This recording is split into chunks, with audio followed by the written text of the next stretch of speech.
Hello viewers, আসসালামু আলাইকুম। মজাদার রান্নাঘরে সবাইকে স্বাগতম।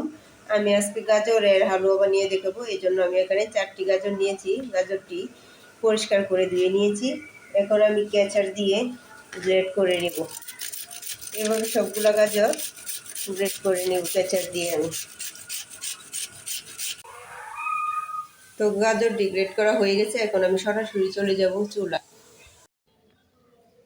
একটা পাত্র বসিয়ে নিয়েছি। এখানে আমি দিয়ে দিব পরিমাণ মতো ঘি। আপনারা ইচ্ছা করলে এটা তেল দিয়েও করতে পারেন। আমি এখানে ঘি দিয়ে দিয়েছি। ঘিটা আপনাদের স্বাদ মতো যার যতটুকু লাগবে।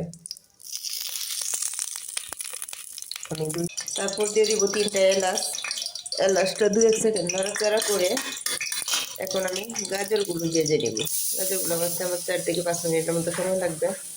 ভালো করে ঘিয়ের সাথে নাড়াচাড়া করে মিশিয়ে নেব।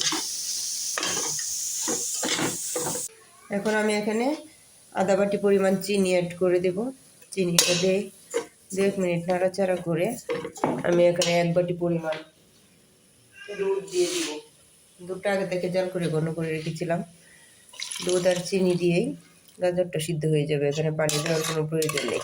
এখন সিদ্ধ হওয়ার আগ পর্যন্ত আমাকে অপেক্ষা করতে হবে। তো রেডি হয়ে গেল আমার গাজরের হালুয়া। আমার ভিডিওটা ভালো লাগলে আমার পেজে লাইক এবং সাবস্ক্রাইব করে পাশে থাকবেন। আল্লাহ হাফেজ।